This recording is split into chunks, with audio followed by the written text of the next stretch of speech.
찾아오는 것은 재난 상황 그리고 위기 상황으로 느껴집니다. 천재지변 중에 하나로 불리는 폭풍을 반기는 사람은 많지 않죠. 그러나 폭풍이 없다면 바다가 전부 죽을 수 있다는 사실을 혹시 알고 계십니까? 생태계 입장에서, 특별히 해양 생태계 입장에서 보면 폭풍은 꼭 필요합니다. 왜냐하면 바다의 그 표면과 그 심층 그리고 바다의 온도에 따라서 산소의 포화도가 다 달라서 해양 생물들이 물속에서 살아가지만 생물들도 물속에서 물고기가 살아간다 해도 산소가 필요하거든요. 근데 폭풍이 불어와서 바다와의 위아래를 이렇게 섞고 바다의 해류를 이쪽으로 저쪽으로 움직이기 시작할 때 생명체가 호흡할 수 있는 산소가 증가되고 해양 생태계가 활성화된다고 합니다. 동시에 산소는 이곳저곳으로 흩어지고 모여있던 영양분도요 표층으로 올라와서 플랑크톤과 미생물들이 생장과 또 성장을 촉진하게 되는 것입니다. 따라서 폭풍을 통해 바다가 살아가고 그 바다를 통해 우리는 유익을 받게 되는 것이죠. 폭풍이 찾아오는 것은 누군가에게는 굉장히 어려운 일로 여겨지지만 또 다른 누군가에게는 준비된 기회로 여겨지는 것에 대해 동물을 가지고도 얘기할 수 있습니다. 폭풍이 몰려오면 닭은 몸을 날개에 묻은 채 숨을 곳과 처마 밑을 찾아 들어갑니다. 그러나 상승 기류를 타고 높은 곳까지 올라가 상공 3,000m에서부터 하늘을 지배하면서요, 그 아래에 있는 먹이들을 찾아다니는 독수리 입장에서는요, 폭풍은 자신이 힘을 들이지 않고도 상승 기류로 하늘을 향해 날아 올라갈 수 있는 기회입니다. 그래서 독수리는 태풍이 찾아오면 날개를 펼치고 그 기류를 탈 준비를 하게 되는 것입니다. 이처럼 자연계를 볼 때 폭풍은 그 자체보다는 폭풍을 대하는 자세와 폭풍이 남기는 흔적에 따라 누군가에게는 유익이 되고 누군가에게는 어려움을 주는 것입니다. 인생에서 켄 가이어라는 영적 지도자는 누구나 한 번은 삶의 폭풍을 만난다라고 이야기하면서 그럼에도 불구하고 그 폭풍이 남긴 유익을 경험하는 사람도 있고 그 폭풍이 남긴 상처만 경험하는 사람도 있다라고 이야기했습니다. 누가 유익을 얻고 누가 상처를 경험하는가? 준비된 사람은 유익을 얻을 것이고 그리고 하나님을 바라보지 못하고 준비되지 않은 영적 상태를 가지고 있는 사람은 상처만 보게 될 것이라고 말했는데요.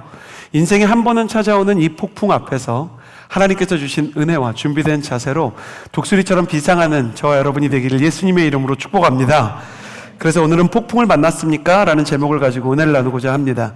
첫 번째는요, 사도 바울이 폭풍을 만나기 전에 경고를 하는 장면에 대한 이야기인데요. 사도행전 27장 6절에서요 9절까지의 말씀을 같이 한번 읽어보았으면 좋겠습니다. 6절에서 9절까지 함께 읽겠습니다. 시작. 그곳에서 백부장은 이탈리아로 가는 알렉산드리아호를 찾아 우리를 그 배에 태웠습니다. 우리는 여러 날 동안 느린 항해 끝에 가까스로 니도 앞바다에 도착했습니다. 항로를 지키지 못하고 살몬의 맞은편 크레타 섬을 끼고 간신히 해안가를 따라 움직여 라세아 도시에서 가까운 아름다운 항구라는 곳에 이르렀습니다. 많은 시간이 소모되고 금식하는 절기도 지났기 때문에 항해가 위험해졌습니다. 그래서 바울이 사람들에게 충고했습니다. 첫 번째, 오늘 말씀을 통해서 여러분과 나누고 싶은 이야기는 바울이 탄 배가 오늘 폭풍을 만나게 되거든요. 그러니까 우리가 몇 주 동안 이렇게 사도 바울이 재판을 받는 장면을 보았잖아요. 드디어 이 재판의 결과 사도 바울이 마지막으로 복음을 전하기 원했던 바울의 땅끝, 그의 비전의 종착지 로마까지 가게 되는데 이 로마까지 가게 되는 배가 폭풍을 만나게 되는 거예요. 그런데 폭풍이 그들이 항해하는 동안 찾아왔다기보다 그들이 폭풍 속으로 들어가게 되는 장면을 성경이 그리고 있습니다. 9절 말씀을 보면 시기가 적혀 있거든요. 거기 뭐라고 써 있냐면 금식하는 절기가 지났다라는 표현이 있어요. 이 금식하는 절기가 지났다는 것은 이스라엘의 1년에 한 번 있는 대속죄일 욤키푸르라고 부르는 1년에 한 번 하나님 앞에서 죄를 정말 쏟아내고 영적으로 목욕 재개를 하고 환골 탈퇴를 하는 그런 시기인데 우리나라 시기로 치면 이제 추석 같은 시즌이에요. 9월에서 10월 초순에 이제 이게 보통 있거든요. 그런데 당시에 이스라엘 입장에서는 이게 이제 대속죄일 기간인데 지중해 입장에서 보면 로마에 어떤 기록이 있냐면 9월에서 10월 초순까지 10월 중순까지는 항해를 해서는 안 된다. 특히 10월 중순에는 항해하는 게 너무 위험해서 로마 전역에 항해 금지령이 내려지기도 했어요. 왜냐하면 이 시기에 지중해의 바람이 너무 불안해서요. 시도 때도 없이 태풍이 몰아치고 그리고 파도가 날뛰었기 때문이에요. 그 유럽의 날씨를 통계내는 이지우 기상청에 따르면 여러분 잘 아시는 것처럼 우리나라의 태풍은 보통 7월 말에서 9월 초까지 2달간 이렇게 찾아오잖아요. 우리나라에 찾아오는 태풍의 90%가 7월 말부터 이제 9월 초까지 아닙니까? 그러니까 기상청이 태풍이 찾아올 것 같으면 태풍주의보를 내고, 장마도 너무 비가 많이 내리면 배들이 못 뜨게 하는 것처럼 이 시기에는 일반적으로 나가면 안 되는 시기인 거예요. 특히 사도행전 27장 4절과 7절을 보면 이들이 시돈에서 항해를 할 때 역풍이 불어서요, 느린 항해 끝에 가까스로 그들이 니도 앞바다에 도착을 했대요. 지금 사도 바울이 가고 있는 경로를 여러분 방향으로 표시해 줘야 되겠네요. 여러분 방향으로 표시하면 지금 남동쪽의 예루살렘에서요, 북서쪽에 그 로마까지 쭉 가는 길이거든요. 근데 맞바람을 만났다는 거는 역시 점점 이 북동쪽으로 가고 있는 이 배가 북동쪽에서 불어오는 바람, 바람은 어디에서 불어오는지를 따지거든요. 그러니까 북서풍을 만나가지고 계속 어려움을 겪는 거예요. 죄송합니다. 북서쪽으로 가고 북서풍을 만나는 거예요. 그러니까 계속 맞바람 때문에 어려움을 겪고 있는 거죠. 그러니까 이 바람이, 맞바람이 불어오니까 사도 바울이 뭘 느꼈냐면, 일반적으로 태풍이 불어오기 전에 이렇게 남서풍 맞바람이 불어오는 거를 사도 바울이 알고 있었던 거예요. 그는 경험을 통해서 지금 이 남서풍을 거슬러서 계속 올라가면 분명히 문제가 생길 거다, 이거 진짜 심각한 문제가 생길 수 있다, 직감을 하고 말을 하는데요. 10절 말씀을 같이 한번 읽어보기를 원합니다. 10절 바울이 경고를 해요. 시작. 여러분, 내가 보니 우리가 이렇게 계속 항해하다가는 재난에 빠지고 배와 짐이 큰 손실을 입을 뿐 아니라 우리 목숨도 위태로워질 것입니다. 아니, 대체 바울은 어떻게 태풍이 찾아오는 전조 증상에 대해, 그리고 항해를 하면 안 되는 이 바닷사람 같은 지식을 가질 수가 있을까? 사실 유대 사람들은 여호와는 나의 목자시니 이렇게 얘기하잖아요. 물론 예수님의 제자들이 어부였지만 엄밀히 말하면 그들은 갈릴리 호수에서 낚시를 하는 사람들이고 진짜 바다와 해상 무역을 많이 하는 국가는 아니었어요. 약간 산 사람들이고 대륙 사람들인 사람들이 이스라엘 사람들이었는데, 그래서 배에 대해서 잘 모르는데 사도 바울은 빠삭하게 잘 아는 거예요. 이걸 어떻게 알게 됐는지가 정말 뼈아프게 써있는 구절이 고린도 후서 11장 25절이거든요. 읽어보면 이렇습니다. 바울은 전도여행 중에 3번이나 배가 파손한 경험을 했다는 거예요. 그러니까 태풍을 3번 만나봤어요. 배가 뒤집혀 봤어요. 그러니까 사도 바울이 이거 맞바람 불길하다, 시기를 보니까 이거 10월 초순에서 중순 넘어가는 기간, 이때는 진짜 위험하다. 바울은 파손과 폭풍을 경험한 쓰라린 이 고난을 토대로요, 이 항해가 위험하다고 분석했고 이것은 정확한 판단이어서 끝내 바울의 말대로 태풍이 불어오게 되는 거예요. 저는 이 말씀을 보면서 역설적으로 그런 생각을 하게 됐어요.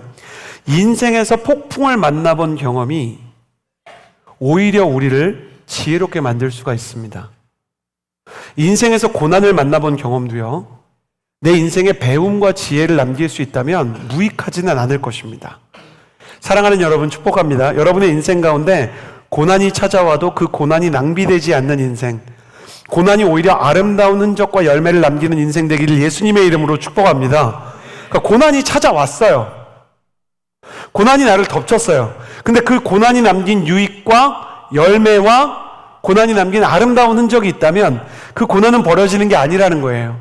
이렇게 얘기해서 죄송해요. 근데 가장 직접적인 예로 이 말씀을 꼭 드리고 싶어요. 살다 보면요, 나쁜 남자를 만나게 되는 때가 있어요. 그러니까 안 만났다면 계속 안 만나기를 바라고요. 근데 만날 때가 있어요. 헤어져 보니 내 전 남자친구는 나쁜 남자였다. 남자들도 마찬가지예요. 헤어져 보니 이게 연애가 아니고 어장관리였더라. 그런 때가 있어요. 그러한 것들이 우리 인생에서 상처가 돼서 백지영 씨처럼 우리는 노래 부르고 싶죠. 이제 다시 사랑하네. 아시는 것처럼 그 노래 부르시고 얼마 안 있어서 결혼하셨어요. 우리 인생 가운데 사람에 대한 상처가 있을 수 있고요, 또 우리 인생 가운데 프레젠테이션이나 발표의 실수가 있을 수도 있고, 사람들 앞에서, 세상 앞에서 입시나 아니면 우리 인생의 기회를 놓쳐버리는 어려움이 생길 수 있어요. 그런데 하나님의 사람은 어떠냐면 그 넘어진 것도 지혜의 계기가 되는 거예요. 쓰러진 것도 배움의 동기가 되는 거예요. 하나님은 우리 인생 가운데 모든 고난이나 폭풍을 다 막아주시지 않지만 그 고난과 폭풍의 때가 지난 다음에는 아름다운 열매가 맺히게 하기를 원하세요. 미국의 한 지방에서 큰 산불이 났거든요. 그래서 요세미티라는 숲과 같은 이 놀라운 숲에요, 거의 30%가 타버리는 이 재앙이 일어나 버렸어요.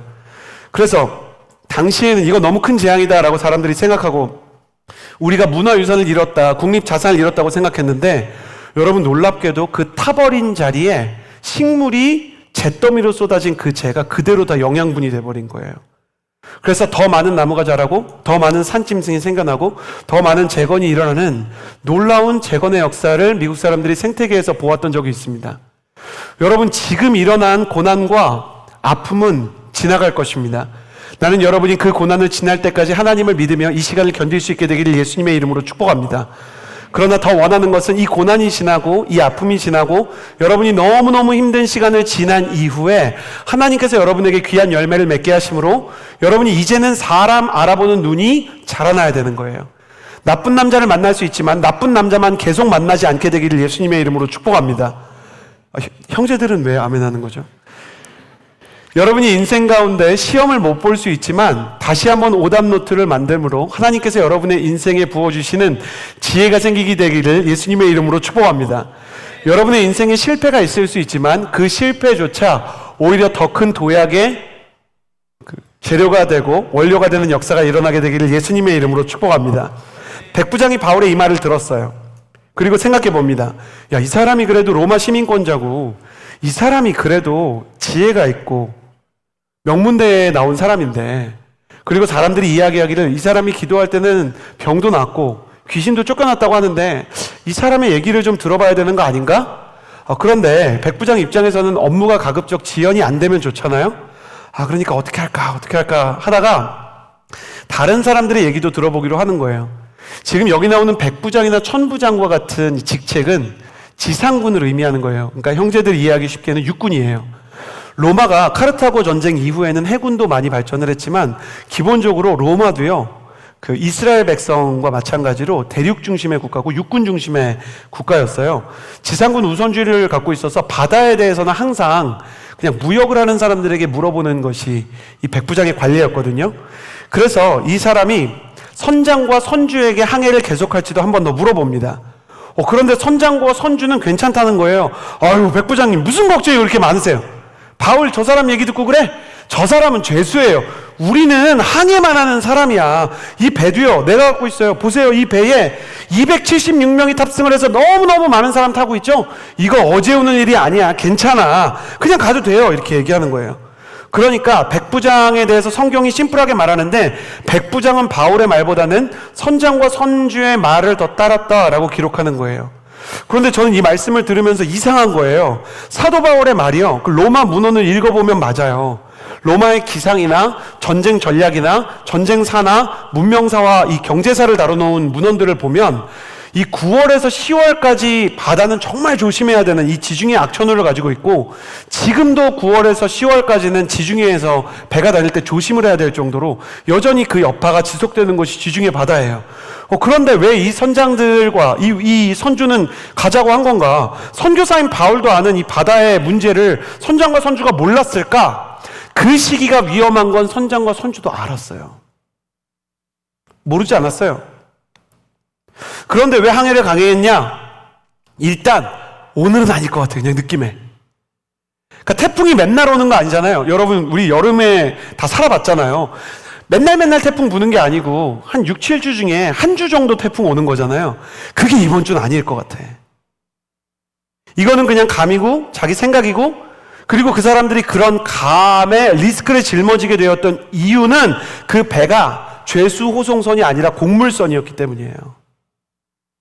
여러분, 지금도요, 국제적으로 그 물류비가 뛰는 이유 중에 하나가 어떤 요인이 있냐면, 뱃길이 막히고 배가 가는데 시간이 오래 걸리면 기름도 많이 써야 되고 뱃사람들이 밥도 많이 먹어야 되고, 그러니까 이 수에즈 운하 같은 데가 딱 막혀버리잖아요, 사고로. 그러면 갑자기 운송료가 확 뛰어요. 그러니까 문제가 생겨요. 운송료 뛰면 그러면은 배로 장사하는 사람들은 좋아하냐? 아니에요. 운송료 많이 받아가지고 한 번 가는 것보다 여러 번 가는 게 훨씬 이익이라 뱃사람들은 빨리 가져다 주는 거 좋아해요. 여러분 지금도 쿠팡 같은 물류업체, 운송업체들은 새벽에라도 배송을 하고 이 배송길을 점령하는 것으로 자신들의 상업적인 기반을 가지잖아요. 그러니까 이 사람들한테는 돈을 많이 벌기 위해서는요, 최대한 많이, 최대한 빨리 이 돈을 갖다 줘야 되는 거예요. 어떤 분이 야 이거 목사님 그게 죄수송선이 아니라 곡물선인 걸 목사님이 어떻게 합니까? 라고 물어볼까 봐 준비를 했어요. 일단 사도행전 27장 6절에 이탈리아로 가는 알렉산드리아호라는 이 배 이름이 나오는데, 여기서 알렉산드리아호는요, 간단히 말해 알렉산드리아에서 출발을 한 거예요. 알렉산드리아는요, 이집트의 곡창지대로요, 알렉산드리아호라고 불리는 배들은 이집트에 곡물을 싣고 로마로 가는 배였어요. 이집트는 곡물이 굉장히 많이 나고 인구 밀도는 조금 낮았는데요, 로마는 막 발전하는 수도다 보니까 사람은 많은데, 그러니까 우리나라 서울처럼 이렇게 논밭이 많지 않아가지고 항상 곡물을 수입했거든요. 그리고 사도행전 27장 37절에 보면 276명이 탑승한 대형선인데, 요세푸스의 기록에 따르면 이 곡물선과 함께 많은 이 상업적인 택배들이 오갔기 때문에, 물류들이 오갔기 때문에 사람이 200명 후반대에서 300명 타는 배는 보통 화물선이었다, 이렇게 얘기를 합니다. 그리고 사도행전 27장 10절과 18절을 봐도 이 배에는 많은 화물이 실려 있었다는 게 써 있는 거예요. 그러니까 돈 많이 벌려면 최대한 많이 실어서 최대한 빨리 갖다 줘야 되는 거예요. 그래서 폭풍의 위험을 알면서도 돈 벌 욕망에 혹은 돈 잃을 손실에 폭풍 속으로 제 발로 걸어 들어가는 것입니다. 여기서 우리는 인간의 인생을 보는 것입니다. 사람의 욕망과 불안이 그의 인생을 폭풍 속으로 인도한다는 거예요. 전에 한번 저에게 정말 오랫동안 지워지지 않는 선배 목사님의, 존경하는 선배 목사님의 조언을 말씀드렸는데, 목사님 진짜 위대한 영적인 지도자가 되고 싶다면 막 크게 쓰임받는 종이 아니더라도 정말 목사님이 허브 공동체를 담당하면서 아니면 온누리교회에서 사역하면서 선교지에 나아가서 청년들에게 설교하면서 정말 하나님에게 귀하게 쓰임받고 싶으면 목사님 지금부터는 하고 싶은 거 해낼 줄 아는 사람 뛰어넘어서 하지 말아야 되는 거 안 할 줄 아는 사람이 되셔야 됩니다. 저는 이 말이 너무 와닿는 거예요. 저는 허브 공동체를 지도하면서 하나님께서 저에게 맡겨주신 이 목장을, 작은 목장을 이제 관리를 하면서 항상 하고 싶은 것과 해야 하는 것을 생각하면서 달려왔어요. 이건 하나님 기뻐하시는 일이니까 하자. 그리고 이거는 우리가 할 수 있는 일인데 즐거울 것 같으니까 하자. 웬만하면 하는 거예요. 할까 말까 싶으면 했어요. 그래가지고 나중에는 청년들이 저한테 질문하지 말라는 거예요. 이런 생각이 드는데 할까? 이런 질문하면 청년 리더들이 어차피 할 거면서 질문하지 말라는 거예요. 이런 거 그냥 하나님이 하자 이렇게 그냥 말했으면 좋겠다는 거예요. 근데 더 중요한 게 있다는 걸 알았어요. 하지 말아야 될 때 안 해야 되는 거예요. 아무리 좋은 엔진을 가지고 400km 가까이 달릴 수 있는 차가 있다 그래도 브레이크가 안 들면 무슨 소용이 있겠어요. 이 사람들은 브레이크를 잃어버린 사람이었어요. 바울의 마음도 로마로 가고 싶은 마음은 불타요. 지금 빨리 가서 복음 전하고 싶어요. 그런데도 그는 276명이나 타고 있는 저 사람들의 안전과 생명을 생각해서 지금은 쉬어가야 되는 때라고 생각하고 멈추는 것에 대해서 주저함이 없었어요. 자, 여러분 저를 보시겠어요? 물어보고 싶은 핵심적인 질문을 드릴게요. 여러분은 멈춰서 기다리고 준비하는 거 잘하고 있습니까? 하지 말아야 되고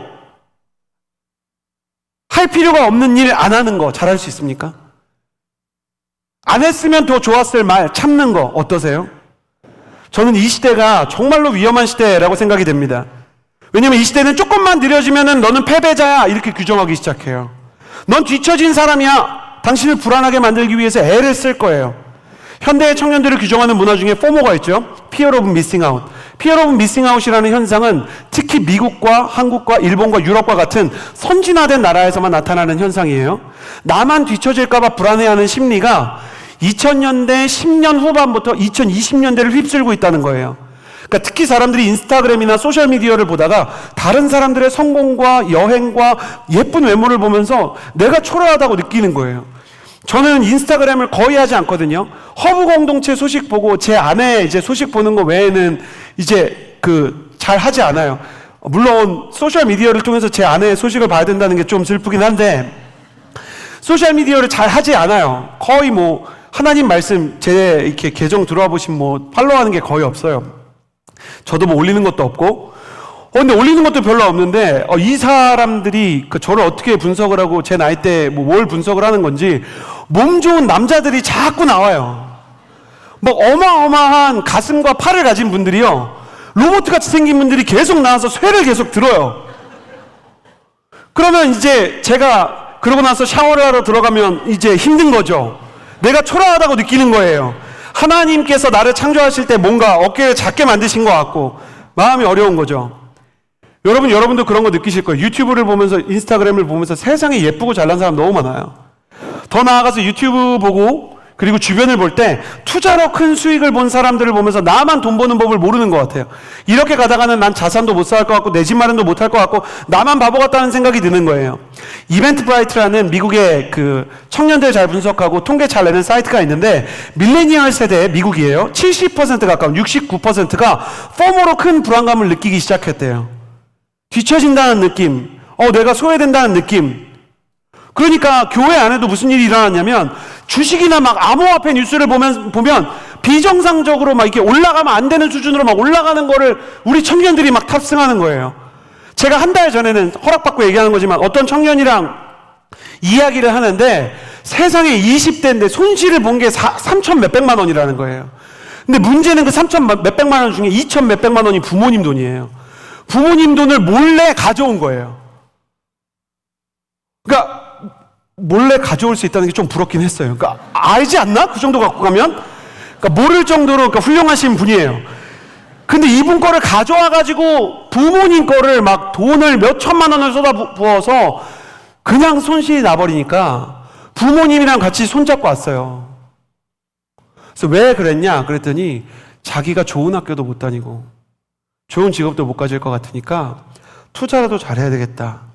그래가지고 막 이 가치보다 너무 높이 올라가는 막 말도 안 되는 막 로켓처럼 올라가는 주식 저거 끝까지 가겠다 싶어가지고 탑승을 했다가 이게 폭포수처럼 떨어지는 거를 보고 어떻게 하지를 못하는 거예요.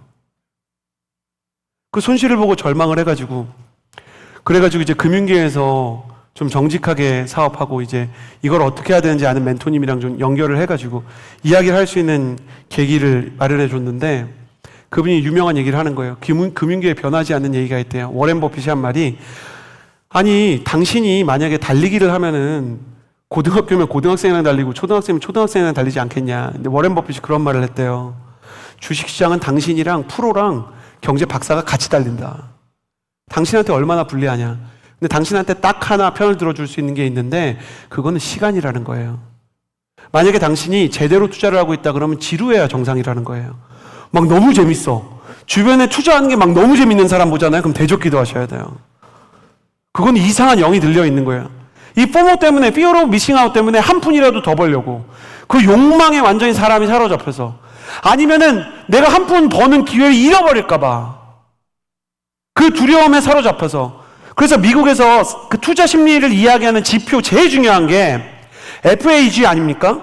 Fear and Greed. 사람이 두려움 아니면은 욕망 가지고 이거를 투자를 하거나 막 몸을 살린다는 거예요. 그러니까 시장 전체가, 세상 전체가 이렇게 돌아가고 사람들이 이 유튜브를 보면서 인스타그램을 보면서 자기 인생을 초라하다고 느낄 때 하나님께서 말씀하시는 원칙 중에 하나가 뭐냐면 지금 다시 말씀드립니다. 사도 바울이 지금 로마 제일 가고 싶다니까요. 자기 비전이 거기 있고 자기 사명이 거기 있고 심지어 하나님이 좌표를 꽂아준 곳이에요. 근데 너 좀 천천히 갈 수 있냐? 이거를 물어보시는 거예요. 너가 지금 한 걸음 천천히 가야, 너가 지금 멈출 줄을 알아야 저 사람들이 살고 태풍을 피해가. 근데 세상 쫓아가겠다고 더 빨리 더 많이 가겠다고 하면 너 반드시 폭풍 만나게 돼. 너는 두려움에 의해서 움직이면 안 돼. 너는 탐욕에 의해서 이끌리면 안 돼. 너는 내가 멈추라고 하면 멈출 수 있어야 되고 가만히 있어도 마음 가운데 내 인생을 하나님이 이끄신다 라는 믿음이 있어야 되는 거야. 사랑하는 여러분, 다시 한번 저를 보시겠어요? 그리고 물어보고 싶어요. 여러분의 인생을 지금 혹시 탐욕이 이끌고 있지 않냐고요? 여러분의 인생을 지금 두려움과 불안이 이끌고 있지 않냐고요? 세상을 기준으로 더 많이 못 갖는다는 이 탐욕, 그리고 손실을 볼지 모른다는 두려움이 여러분의 인생을 막 이리로 저리로 이끌어서 인생 다 망할 것처럼, 하나님이 여러분의 편이시고 하나님이 여러분의 인생을 주관하시는데 내 시간표 하나님한테 우겨 넣으면서 난 가야 된다, 폭풍 쳐도 난 모르겠고 설마 지금 치겠냐 이러면서 막 밀어넣지 않냐는 거예요. 사랑하는 여러분, 축복합니다. 나는 여러분이 하나님 때문에 남들보다 조금 늦어지는 거에 대해 평안할 수 있는 믿음을 가질 수 있게 되기를 예수님의 이름으로 축복합니다. 옆 사람에게 이렇게 인사해 주시겠어요? 괜찮아요, 괜찮아. 옆 사람에게 축복해 주시고 옆 사람에게 응원해 주시는 거예요. 사랑하는 여러분, 여러분을 불안하게 하고 여러분을 두렵게 하고 그 두려움과 욕망과 여러분의 마음에 불안을 자극해서 움직이려고 하는 사단을 분별하세요. 내 마음속에 그런 심리가 찾아올 때 가슴에 손을 얹고 이렇게 기도하시기를 바랍니다. 파도야 잠잠할지어다, 폭풍아 잠잠할지어다, 사단아 떠나갈지어다. 하나님께서 그런 마음을 주신다는 거예요. 축복합니다. 여러분이요, 참을 수 있는 사람, 멈출 수 있는 사람, 느리게 가도 억울하지 않은 사람 되기를 예수님의 이름으로 축복하고요. 하지 말아야 되는 거 안 할 줄 아는 청년 되시기를 예수님의 이름으로 축복합니다. 가지 말아야 할 곳 안 갈 수 있는 청년이 되시기를 예수님의 이름으로 축복합니다. 그들은 폭풍 속으로 자진해서 들어갔어요. 그 결과 어떤 일이 일어나는가 13절의 말씀을 같이 한번 읽어보도록 하겠습니다. 13절 함께 읽을게요. 시작. 부드러운 남풍이 불기 시작하자 그들은 자기들이 바라는 대로 됐다고 생각했습니다. 여기까지 읽을게요. 바울의 조언을 무시하고 배가 다시 출발을 해요. 그러자 부드러운 남풍이 불어왔대요. 사람들의 감정을 성경이 기록하는데 뭐라고 써놨냐면, 그래서 그들은 자기들이 바라는 대로 됐다고 생각했대요. 아, 내가 원하는 대로 됐구나. 우리는 여기서 중요한 교훈을 얻을 수가 있습니다. 폭풍을 향해 가는 배도요, 잠시는 평안하다는 거예요.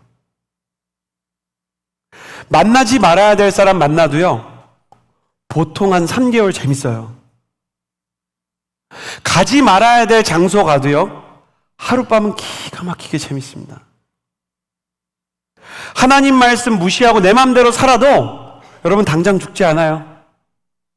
아무 일도 없는 것처럼 순풍에 돛단 듯 여러분 인생이 막 잘 갑니다. 그러면서 우리가 어떤 합리화를 시키냐면, 하나님이 이 정도는 봐주시는 건가 이렇게 생각해요. 하나님이 넘어가 주시나 보다. 아니에요. 하나님이 왜 잠시 갈 수 있게 기회를 주시냐면 돌아올 수 있는 시간을 주시는 거예요. 너가 지금 잘못 생각했는데 가다가 이 길이 아니라고 생각하면 얼른 돌아와야 돼. 얼른 돌아와야 돼. 근데 여러분은 어때요? 만나지 말아야 될 사람 만나고, 가지 말아야 될 곳 가고, 하지 말아야 될 일 하면 사람이 보통 그 안에서 즐거울 때까지는 거기 있죠. 언제 돌아옵니까? 저만 나쁜 사람 아니겠죠? 폭풍 만나야 정신 차리는 거예요. 14절 봅시다. 14절 같이 읽겠습니다. 시작. 그런데 얼마 지나지 않아 그 섬으로부터 유라굴로라는 태풍이 불어닥쳤습니다. 유라굴로는요, 이분들이 북서쪽으로 가는데 동쪽에서 불어오는 광풍이라는 뜻이에요. 동쪽에서 불어오는 광풍. 이 장면이 굉장히 상징적이에요. 그들이 동쪽, 남쪽에서 불어오는 바람을 타야 맞아요. 왜냐하면 북서쪽으로 가려면 반대쪽에서 오는 바람을 타야 되잖아요. 그러니까 그들이 불어오는 바람이, 원하는 바람이 부는데 하나님이, 그래? 이거 원해? 광풍을 보내는 거예요. 광풍이 불어오니까 이게 막 테슬라처럼 수백 킬로로 가는 게 아니라 돛다 찢어지고 막 배가 흔들리고 파도가 치고 난리가 오기 시작한 거예요. 이게 얼마나 큰 태풍이었냐면 18절을 보니까요, 폭풍 만난 둘째 날 짐을 버렸어요. 이 짐을 버리는 장면이 너무너무 안타까워요. 이거 짐 빨리 옮기겠다고 지금 빨리 출발한 거 아니에요. 근데 그 짐은 다시 찾을 수 없는 바닷속에 들어갔어요. 왜? 사람은 던질 수는 없잖아요. 사람이 위기를 만나야 뭐가 진짜 중요한지를 알게 돼요. 사람이 아파봐야 자기 인생에서 가장 소중한 걸 알게 돼요. 삼성생명에서 광고를 하면서 잔인한 몰래카메라를 했어요. 이렇게 나중에 사람들이 다 이렇게 오히려 감동을 받고 용서해 준 건데, 당신이 이 건강 진단을 받았는데 의사가 시한부 판정을 해버리는 거예요. 그 생활 패턴이랑 여러 가지를 다 적었거든요. 몇 시간 자고 몇 시간 일하고 다 했는데 남은 시간이 얼마 안 되는 거예요. 그 나중에 봤더니 그게 뭘 상징했냐면 가족과 보낼 수 있는 시간이 그것밖에 안 된다는 뜻이었어요. 그러니까 가장들이 막 애처럼 엉엉 울기 시작하는 거예요. 사람이 죽는다고 몰래카메라만 해도 가족 생각이 그렇게 간절한 거예요. 근데 사람이 태풍을 만나보니까 쓸모없는 것들이 벌어지게 되는 거죠. 이게 폭풍의 유익 중에 하나가 아닌가 싶어요. 사람이 인생의 폭풍을 제대로 만나면 쓸모없는 것과 진짜 쓸모 있는 게 생겨요. 내가 고난을 만나보면 지켜야 되는 인간관계와 지키지 말아야 되는 인간관계가 알아서 구별이 되게 되어 있는 거죠. 19절을 보면 셋째 날이 됐을 때 선원들이 자기 손으로 장비까지 다 버렸고요. 선주와 선장이 그냥 이익을 다 포기하고 생명만 건지기로 작정했을 때 그 욕망은 바다에다 수정이 돼버렸어요. 20절을 보니까 뭐라고 써있냐면 해와 달과 별이 보이지 않았대요. 해와 달과 별이 안 보인다는 건 무슨 말이냐면 그 당시에는 별을 보고 항해를 했어요. 나침반이 없었기 때문에 내비게이션이에요. 내비게이션 먹통된 거예요. 눈앞이 안 보여요. 그러니까 20절에 뭐라고 결론이 나냐면 결국 그들이 구조될 모든 소망을 포기했대요. 완전한 절망에 빠지게 된 거죠. 근데 백부장은 이해가 돼요. 바울 말을 무시했잖아요. 그러니까 폭풍을 만날 수 있죠. 그리고 선주와 선장도 폭풍을 만날 수 있어요. 아니 욕심 때문에 그 불안 때문에 돈 좀 더 벌자고 폭풍이 칠 수 있는 가을 바다로 지중해 위험한데 나간 거 아니에요? 근데 바울은 무슨 죄냐고요? 바울은 폭풍 조심해야 된다고 말했는데 폭풍을 피하지도 못하고 그 폭풍 안에 같이 갇혀버렸어요. 저였으면 100번 이 말했어요. 내가 가지 말자고 했잖아. 폭풍 온다고 막 이렇게 하면서 말했잖아. 내가 말 안 했어. 백부장 100% 찾아갔어요. 어디 갔어 백부장? 여러분 제 심리 이해되세요? 백부장 어디 갔어? 아니라 했잖아. 언니 아니라 했잖아. 막 형 붙잡고 팀장 형 붙잡고 아니라 했잖아 여기 하는 거예요. 그러니까 그런 생각이 드는 거죠. 하나님이 왜 하나님의 사람까지 같이 폭풍 속에 두시는가? 우리는 그런 거 좋아하잖아요. 저와 여러분 모두 죄송합니다. 죄송해요. 용서해 주세요. MZ세대 아닙니까? 저 MZ세대 들어가더라고요. MZ세대 아니에요? MZ 제일 싫어하는 게 뭐예요? 연대 책임이잖아. 이게 뭐야? 그래가지고 너무 어려워가지고 왜 하나님의 사람이 폭풍에 빠져가는 거 봤더니 너무 황당하게도 하나님의 사람이 폭풍을 오히려 더 자주 만나더라고요. 아니 세상 살면서 폭풍 치는 배 만나는 사람이 뭐 얼마나 있어요. 근데 하나님의 사람은 폭풍을 많이 만나더라고요. 보니까 일단 자기가 잘못해서 만난 패턴이 있어요. 요나 하나님의 말씀에 불순종해서 가다가 막 폭풍 쳐가지고 자수한 거 아닙니다. 자수한 거 아니에요. 제비 뽑기 해가지고 내가 나오니까 그 배에 타고 있는 사람 수백 명 중에 자기 딱 나오니까 그 제비 봤을 때 그 생각했겠죠. 하나님이시구나. 그러고 나서 제가 이제 회개합니다. 저를 바다에 던지십시오. 뱃사람들이 얼마나 착한지 짐부터 버려보고 딴 거 버려보고 이러다가 요나 나중에 던졌어요. 그리고요, 욥이 인생의 고난과 어려움과 괴로움을 경험하고 있는데요. 욥이 진짜 인생의 고난을 경험할 때 38절을 보면 심지어 비바람과 폭풍이 몰아치기 시작해요. 하나님 도대체 왜 이러시냐고요. 아니 물론 요나가 나쁘죠. 그래도 선지자인데. 아니 욥은 심지어 당대의 의인인데 잘못한 것도 없는데 왜 폭풍을 주시는가? 욥기 38장 1절에 이유가 나타나 있어요. 하나님이 이 폭풍 속에서 욥에게 나타나세요. 이게 욥이 인생에서 하나님을 직접 처음 만난 날이었어요. 욥이 모태신앙으로 열심히 신앙생활하고요. 자녀들을 위해 제사를 드리고 의롭고 흠없이 살려고 최선을 다한 의로운 사람이고 하나님 따르는 사람이에요. 근데 이 사람한테 없는 게 딱 하나가 있어요. 이 사람이 성품도 좋고 이 사람이 하나님한테 순종도 하고요. 마음 가운데 예배하는 마음도 있는데 딱 하나. 하나님을 직접 만나본 적이 없어. 근데 이 사람이 언제 하나님을 만났는가? 폭풍 속에서 만나는 거예요. 여기서 폭풍은 자연현상으로 폭풍이 일어난 것이긴 하지만 이 38장 갔을 때 이 폭풍은 욥이 겪고 있는 고난을 상징하는 거예요. 욥이 고난의 폭풍이 닥쳤을 때 진정으로 하나님을 만나게 되는데 그때 욥이요 하나님을 38장에 만나서 하나님 말씀을 듣다가 욥기 42장 5절에 이렇게 딱 말하는 게 유명하잖아요. 내가 주에 대해서 지금까지 귀로만 들었는데 이제는 내가 눈으로 주를 보게 됐습니다.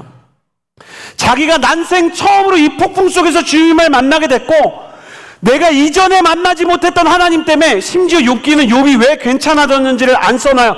근데 하나님을 만나고 그냥 황급히 결말이 나버려요. 욥기가 이제 괜찮아요 이래 버려요. 정신 나간 책이에요. 욥기가 38장까지 제가 다 억울한데 계속 고난이에요.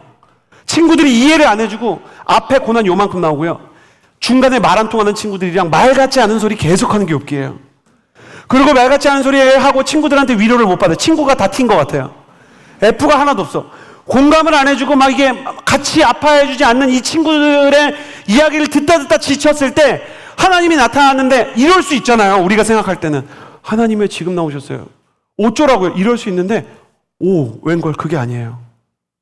욥이 하나님을 만나고 나서 내가 하나님을 만나고 보니 이 고난이 풀렸다 그러고 끝나버려요.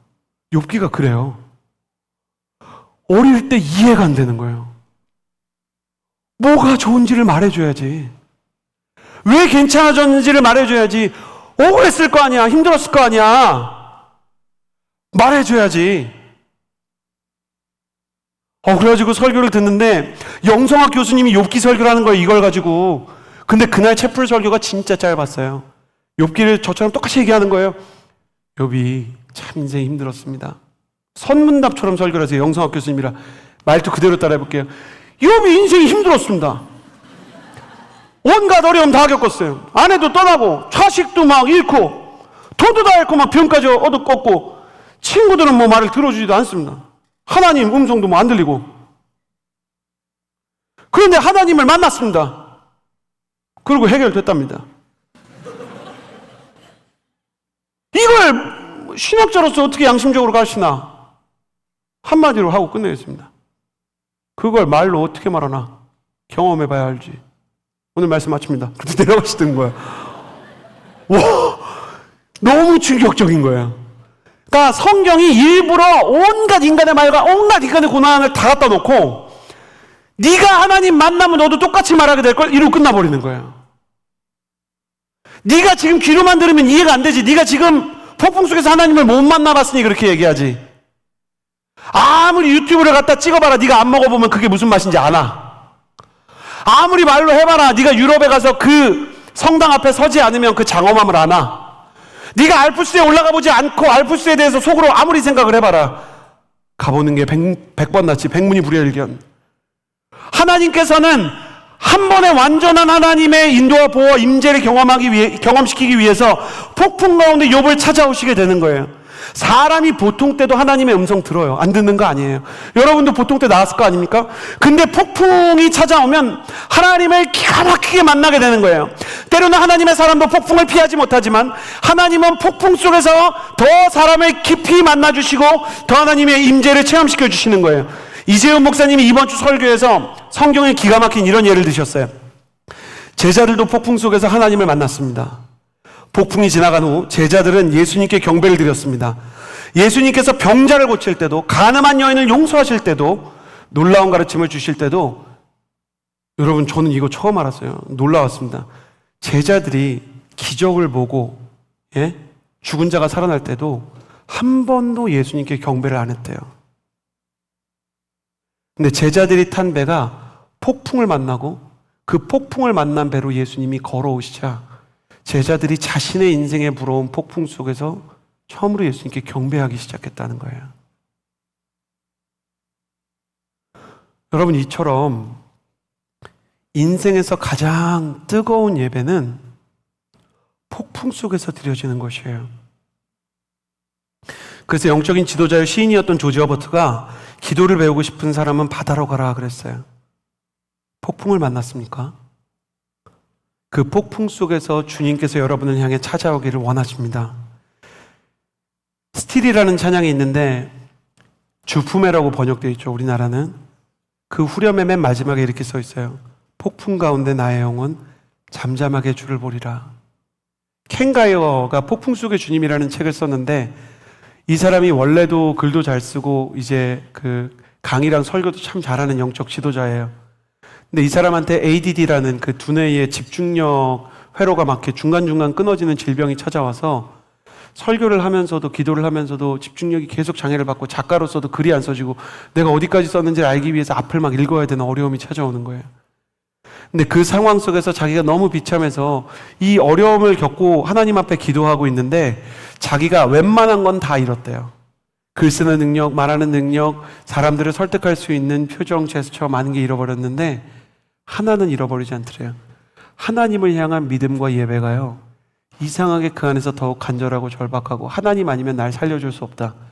그 사람이 그 가운데 쓴 책이 폭풍 속의 주님이라는 책인데 이게 켄 가이어의 책 중에 가장 명작으로 뽑혀요. 자기가 연약하고 가난할 때 주님이 도와주셔서 하나님께서 이 책을 함께 써주셨기 때문에 많은 사람들에게 사랑을 받는다라고 말하는 거예요. 하나님은 어느 곳에나 계시고 어느 순간에나 우리와 함께 하시지만 우리가 폭풍 속에 있을 때 하나님은 우리에게 다가오기 원하시고 말씀하기 원하시는 거예요. 제자들을 찾아오셔서 예수님께서 폭풍 속에서 제자들이 경배할 때 처음 하신 말씀이 이거예요. 안심하라. 내니 두려워하지 말라. 안심하라. 내니 두려워하지 말라. 사랑하는 여러분, 폭풍 속에 계신 하나님을 만나게 되기를 예수님의 이름으로 축복합니다. 폭풍 속에서 여러분이 진짜 신령과 진정의 예배를 드릴 수 있게 되기를 예수님의 이름으로 축복합니다. 그래서 여러분도 욥처럼 말할 수 있는 그런 날이 오기를 바라요. 아, 이거는 진짜 말로 해서 몰라.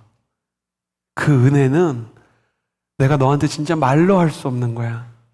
언니 어떻게 괜찮아요? 그 상황에서. 형 어떻게 괜찮냐고요, 마음이. 내가 형이었으면 화가 진짜 나 화병 나서 누웠을 것 같아. 언니, 내가 언니였으면 정말 눈물로 진짜 병 채웠어. 근데 언니 어떻게 괜찮아? 진짜 괜찮아? 이거 위선 아니야? 괜찮은 척하면 안 돼. 언니 병나. 근데 진짜 내가 너한테 표현할 수 없지만 세상이 줄 수 없는 평안이 있다 그랬잖아, 성경에. 내가 가진 걸 너도 가질 수 있으면 좋겠다.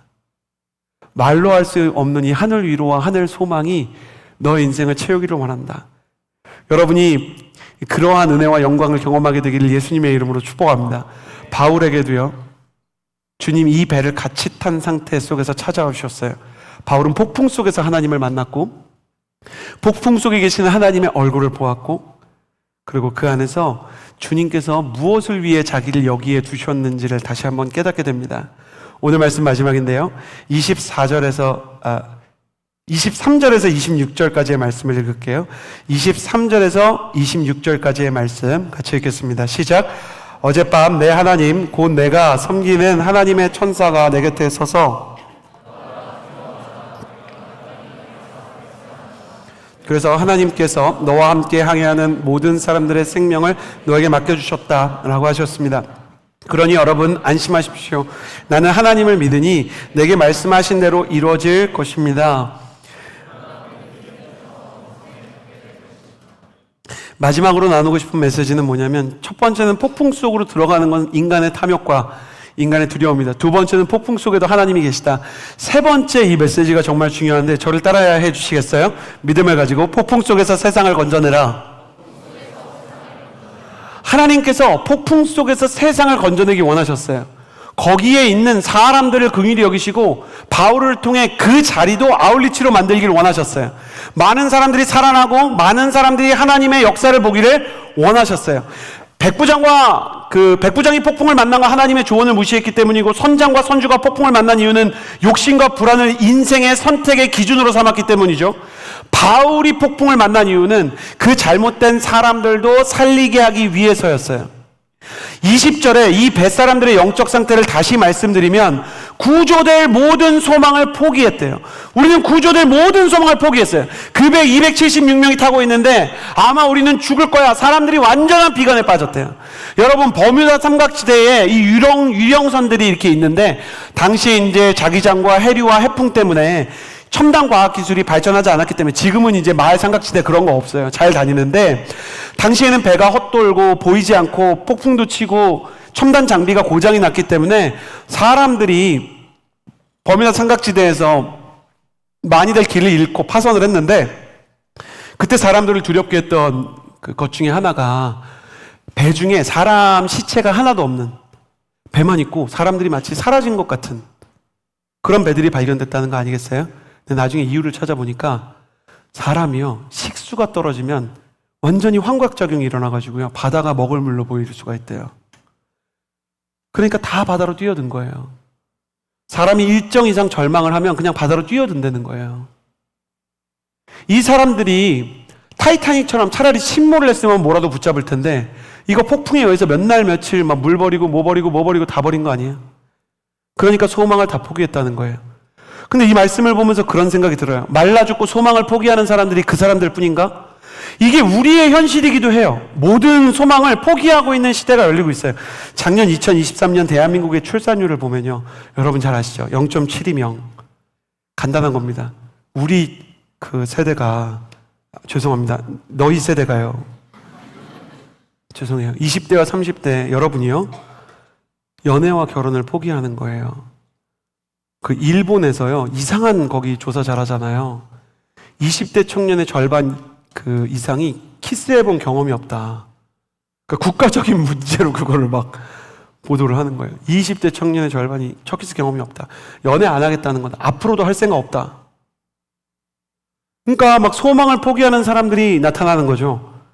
점점 심각한 얘기가 펼쳐지는데, 미국의 언론사 폴레인 폴리스에 따르면 한국의 20대 우울증 경험률이요, 지난 5년간 갑자기 2배 증가했어요. 코로나 시기와 겹치면서 바로 여러분 시대가 우울증이 2배로 늘어난 이상세대인 것이에요. 대한민국은 10대부터 30대의 사망 원인 1위가 여러분이 잘 아시는 스스로 생을 마감하는 것입니다. 이는 OECD 가입 국가 중에 1위죠. 20대 자살률은 10만 명당 24.8명, 25명 수준인데요. 이게 OECD 평균의 2배를 넘어요. 압도적인 일이에요. 심지어 제가 이거는 참 통계를 보면서 너무 가슴 아팠는데, 해외 언론사에서 조사를 했어요. 서울의 중고등학생 3명 중에 1명이 학업 부담과 진로 걱정으로 죽음을 선택지 중에 하나로 고려한다는 거예요. 30% 가까운 친구들이, 3명 중에 1명이, 30%가 아니죠, 33% 넘는 친구들, 죽음을 고려하는 거예요. 이게 소망을 포기한 게 아니고 뭐겠습니까? 이것이 바로 이 시대를 휩쓸고 있는 광풍, 유라굴로의 정체인 거예요.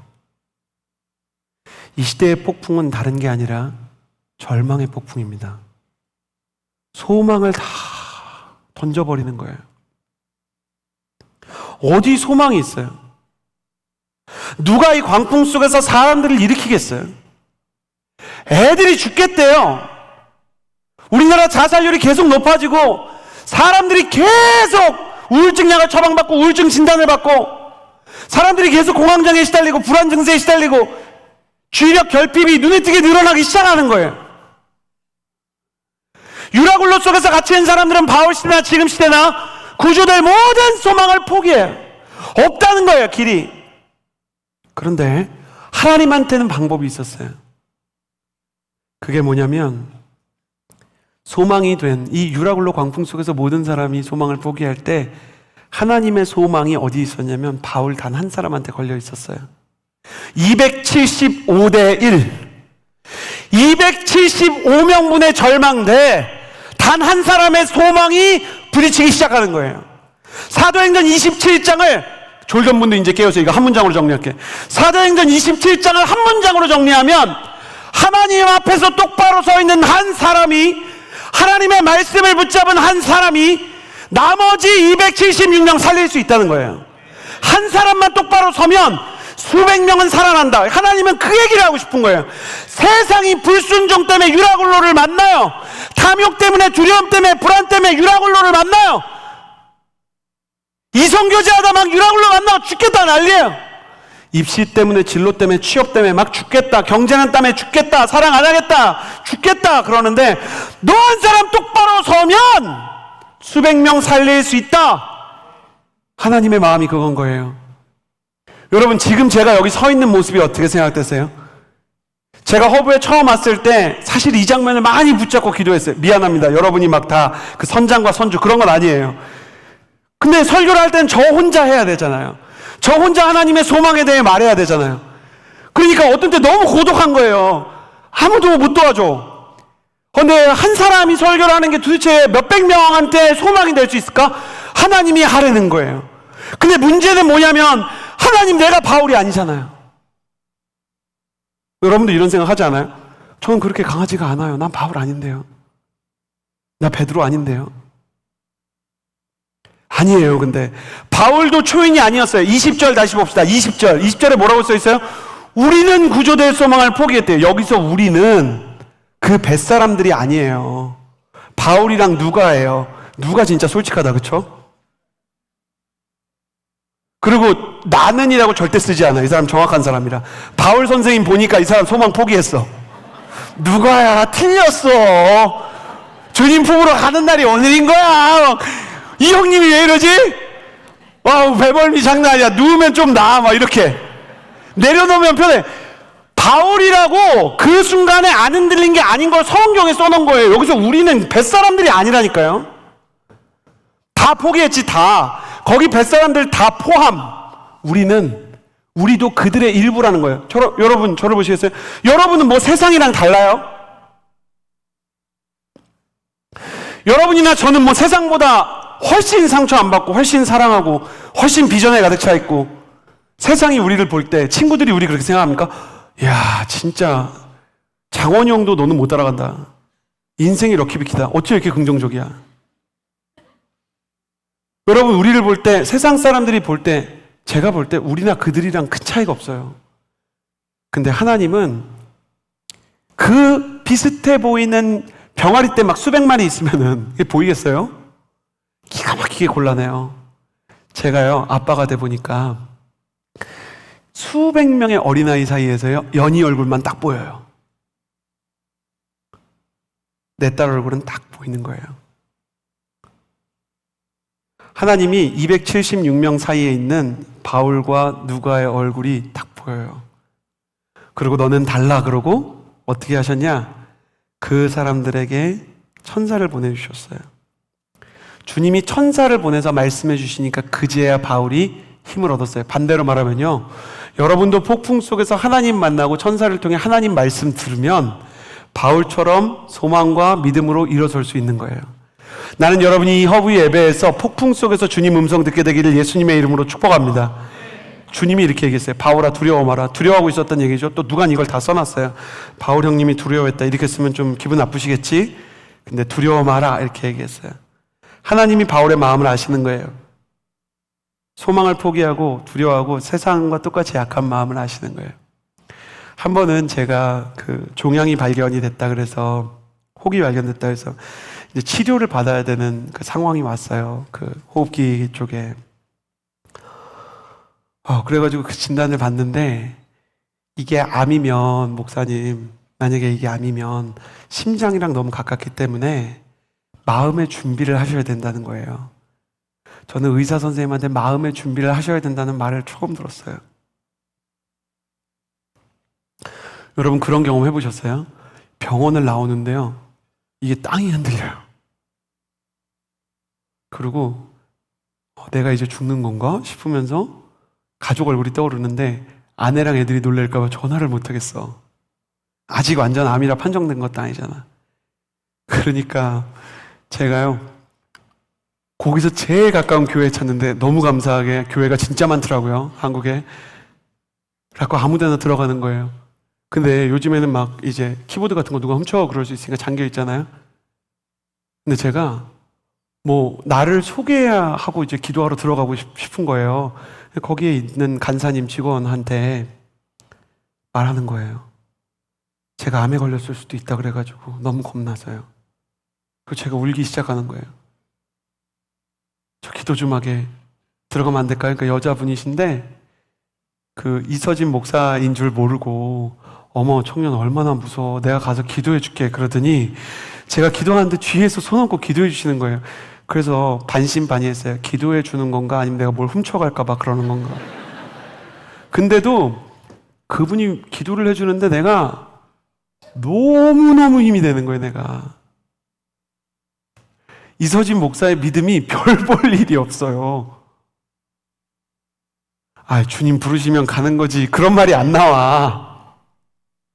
너무 힘들고 너무 무섭고 와, 나 어떻게 되는 거지 막 이래가지고 막 너무너무 흔들리는데 그 직원 분이 등에 손 얹고 기도해 준 그것 때문에 하나님, 기도를 막 잘하는 것도 아니세요. 그냥 유창하게 하는 것도 아니세요.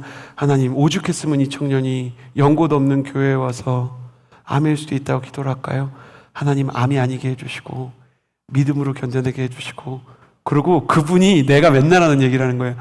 이 고난 속에도 하나님이 함께 계시다는 것을 믿고 예수님 영접하게 해달라는 거예요, 저한테. 그래서 제가 말도 못하고, 예수님 영접한 지는 오래됐는데요, 이거 말도 못하고 그냥 거기 이렇게 오늘 처음에 웃기다가 울다가 눈물이 나는데, 세상에 기도 없이 말씀 없이 중보기도 없이 일어날 수 있는 자 아무도 없구나. 하나님은 우리가 때로 세상과 별반 차이가 없다는 것을 너무나 잘 알고 계시는 거예요.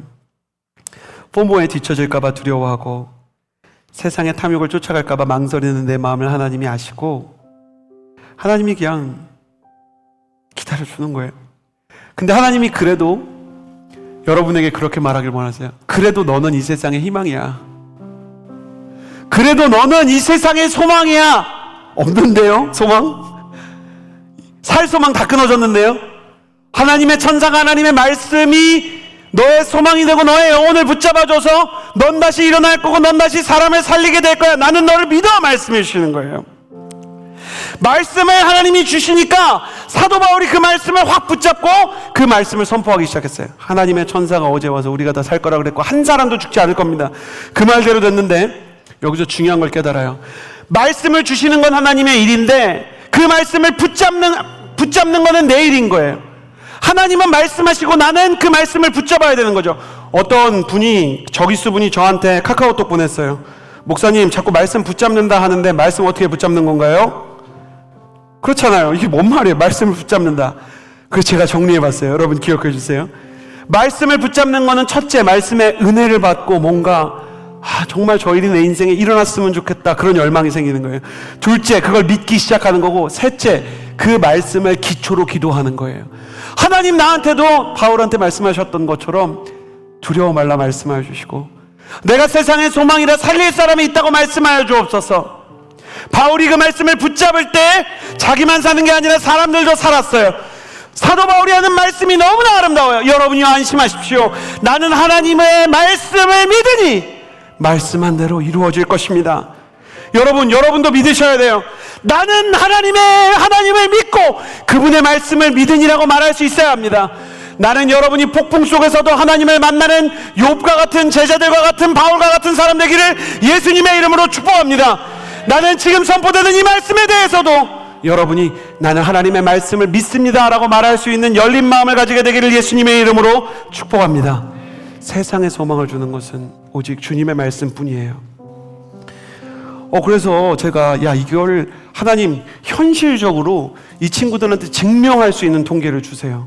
사람이 살고 소망이 되고 교회에서 말씀에서 죽은 영혼이 살아나고 우리의 믿음이 누군가를 살릴 수 있다는 거 증명해 주세요. 그랬는데 기가 막힙니다. 제가 그 기도를 하고 있을 때 작년 새가족 MC를 섬겼던 정진우 형제에게 작년 새가족에 대한 통계가 왔어요. 여러분, 올해 2024년 2월 25일부터 10월 13일까지 우리 허브가 8개월 반 동안 새가족에 대한 조사를 했는데요, 2024년 허브 새가족 통계에 따르면 여기서 예수 처음 믿은 사람이요 8개월 동안 16%예요. 전체 새가족 거의 200명 되는 사람 중에요 3년 이상 교회를 떠났다가 돌아온 사람은 무려 40%예요. 어디서 그렇게 많이 돌아오셨어요? 그리고 저는 이해가 안 돼요. 여기 예배가 러닝타임도 길지, 설교도 길지, 기도도 막 뜨겁게 하지, 광신도 집단 같잖아요. 다 미친 사람 같잖아요. 옆에 보면 막 갑자기 울고 있고 막 옆에 보면 갑자기 막 아멘하고 있고, 야, 내가 지금 신천지로 온 건가? 어떤 사람은 무서울 수도 있잖아요. 근데 영혼이 살아나는 거예요. 돌아오는 거예요. 파선한 사람들이 소망을 얻는 거예요. 하나님의 말씀이 있기 때문에, 그 말씀대로 일어난 여러분과 제가 있기 때문에, 기도하는 사람들이 있기 때문에 하나님이 우리를 통해서 사람을 여기서도 살리고 계세요. 내가 알지 못할 뿐, 내가 예배드리는 태도, 내가 찬양하는 태도, 내가 하나님 앞에 기도하는 태도가 사람을 살리고 있는 거예요. 그러니 계속 그렇게 살아가십시오. 여러분, 말씀의 사람이 되십시오. 당신이 말씀의 사람이 된다면 당신 한 사람이 수백 명을 살리게 될 줄을 믿습니다. 반대로 당신이 말씀을 외면하면 수백 명의 사람이 생명을 잃을 수도 있어요. 당신이 일어나야 합니다. 당신이 은혜 받아야 합니다. 당신이 말씀을 붙잡고 폭풍 속에서 주님 만나야 돼요. 그러면 사도 바울이 탔던 그 배에 모든 사람이 살아난 것처럼 우리도 수많은 사람을 살리는 것을 보게 될 것입니다. 알맞는 찬양이 하나 있어서요, 우리 주품에라는 찬양하고 기도했으면 좋겠는데요, 우리 주품에라는 찬양을 통해 폭풍 가운데에서도 주님 보게 해달라고 진실한 마음을 가지고 기도했으면 좋겠습니다.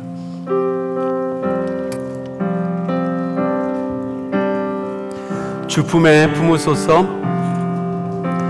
주품에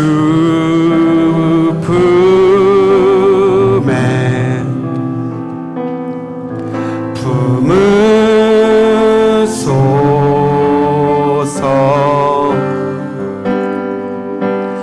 능력에 발로 덮으소서. 거친 파도 날 향해 와도 주와 함께 날아오르리.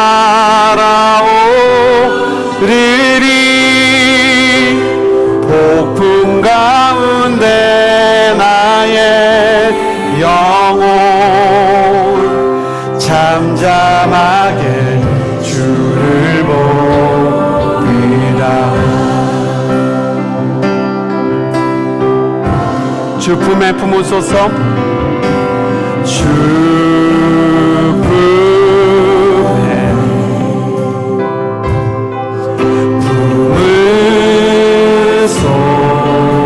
품으소서. 능력의 팔로, 능력의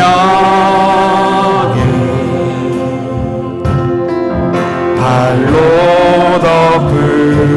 덮으소서. 거친 파도 날 향해 와도 주와 함께 날아오르리.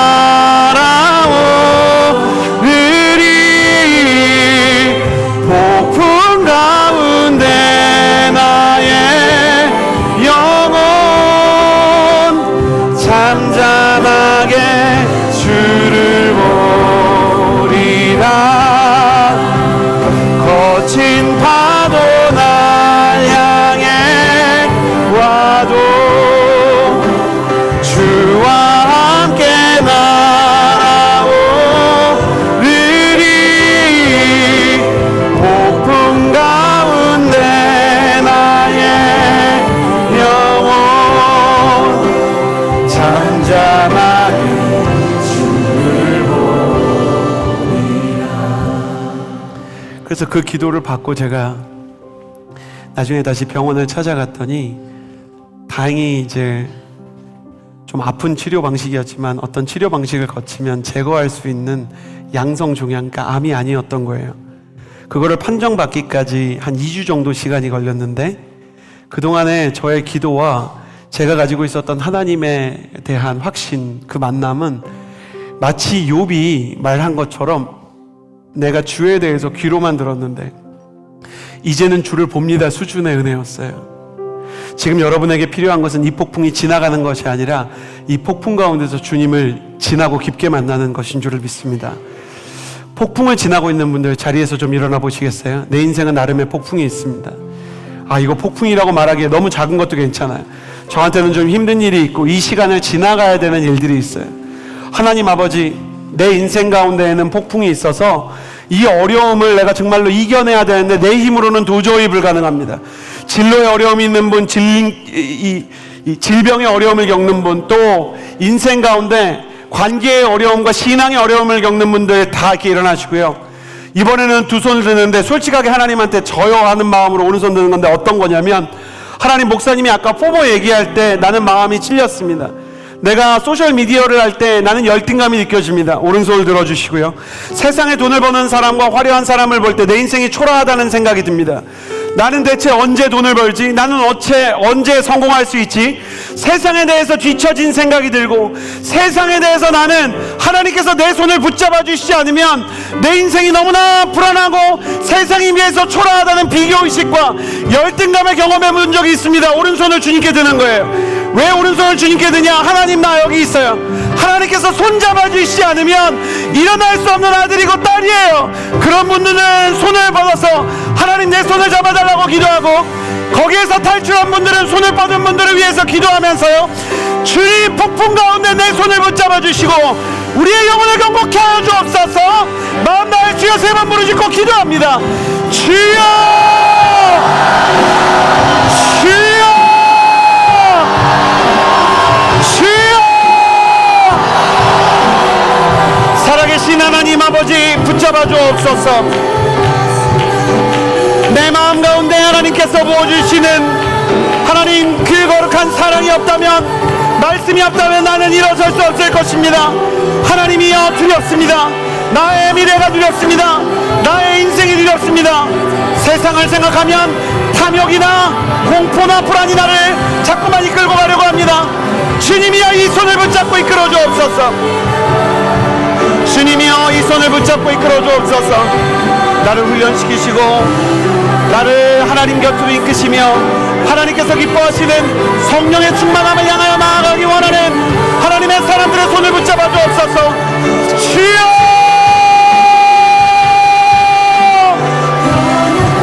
주여, 하나님 만져주옵소서. 고쳐주옵소서. 하나님 아버지, 성령의 충만함을 향하여 우리가 나의 손을 들고 나의 오른손을 들고 기도하오니, 주님이여, 이 손을 꼭 잡고 하나님 아버지, 내 인생을 인도하여 주옵소서.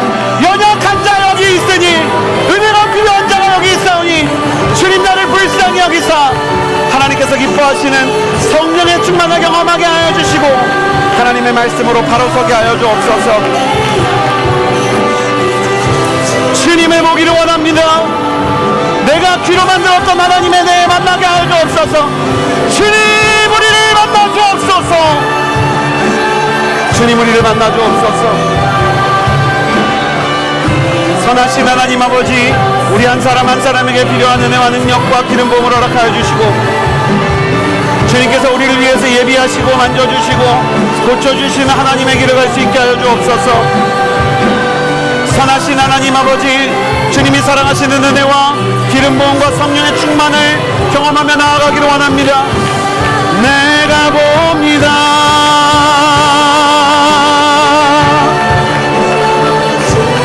영원한 주님, 영원한 사랑이시며 영원하신 통치자이신 주님을 보기를 원합니다. 주님, 내가 보기를 원합니다. 주님, 내가 듣기를 원합니다. 선하신 하나님 아버지, 만져주시고 고쳐주셔서 하나님의 뜻에, 하나님의 말씀에 나의 영혼을 맞추고 나의 인생을 맞추는 사람 되게 하여 주옵소서. 주님, 한 번 더 기도하며 나아갈 때, 하나님 아버지, 내 인생 가운데 하나님께서 다시 한번 일어날 힘을 주시기를 소원합니다. 그리고 그 다시 한번 일어난 힘으로 사람을 살리고 세우는 복음의 소망의 도구요 통로가 되게 하여 주옵소서. 나 한 사람 살아나는 것으로 만족하지 않으시는 하나님, 나 한 사람 회복되는 것으로 만족하지 않으시는 하나님, 이 시간 기도하며 나아갈 때 주님, 나를 통하여 하나님의 일과 하나님의 열심과 하나님의 꿈이, 그 소망이 세상 가운데 흘러나가는 것을 보게 하여 주옵소서. 두 손을 가슴에 얹고 나를 통하여 사람이 사는 것을 보게 해달라고, 죽어가는 세상의 희망이 되게 해달라고 주여 한번 부르짖고 기도합니다. 주여, 선하신 하나님 아버지, 기도하며 나아갑니다.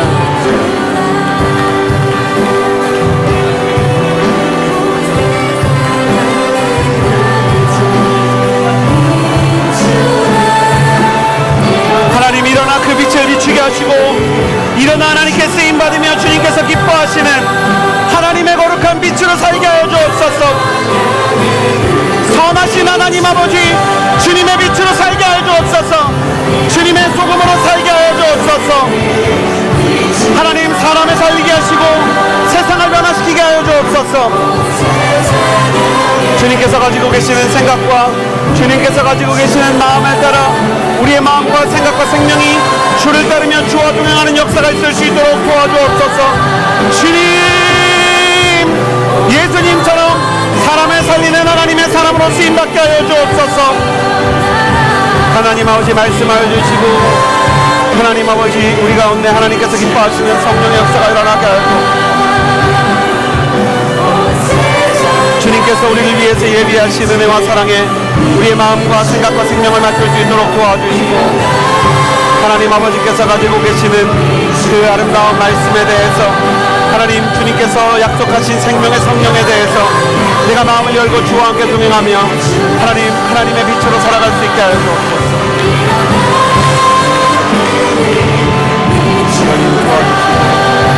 우리의 연약함과 부족함을 하감하여 주옵소서. 경제에 무너지지 않게 하여 주옵소서. 내 인생의 폭풍 속에서 주님 앞에 예배하며 내 인생의 눈물의 재단을 쌓는 하나님의 사람이 될 수 있게 함께 하여 주옵소서.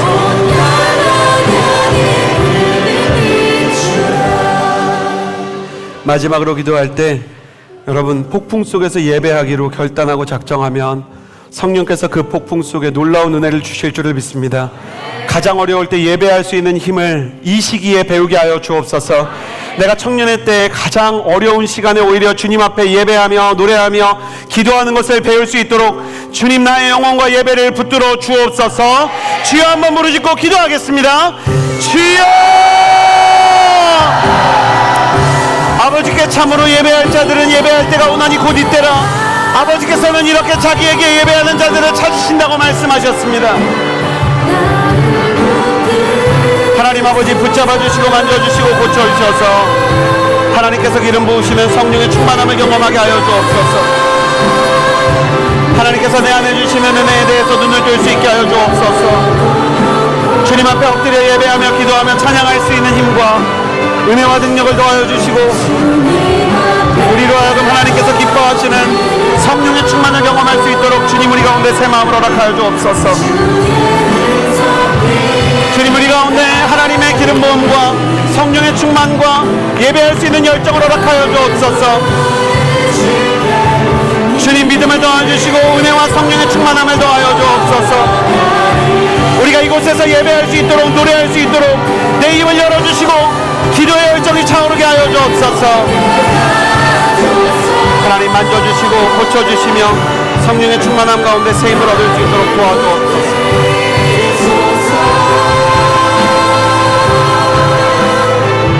내 뜻과 내 생각 내려놓고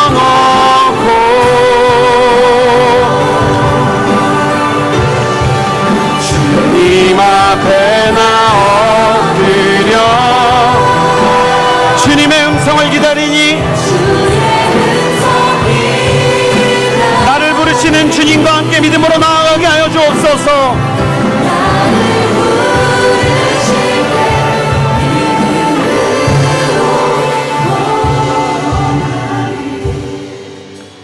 하나님, 인생의 폭풍을 만날 때가 있습니다. 사실은 인생의 폭풍이 나를 찾아올 때보다 세상에 의해 열등감과 비교의식으로 내가 내 발로 폭풍 속으로 들어가는 선장과 선주 역할을 할 때도 있습니다. 그러나 하나님께서는 나를 불쌍히 여기셔서 폭풍 속에서 내게 와주시고 안심하라, 내니 두려워 말아라 말씀하실 뿐만 아니라 폭풍 속에서 세상을 건져낼 수 있도록 하나님, 우리에게 사명과 생명의 능력을 허락하여 주십니다. 하나님, 내가 나의 잘못으로 폭풍을 만났지만 요나처럼 다시 쓰임받게 하시고 바울처럼 두려움 가운데 있었지만 다시 한번 주를 만나 쓰임받게 하여 주시고 욥처럼 이 고난의 폭풍에서 주님을 더 깊이 만나는 사람 되게 하여 주옵소서.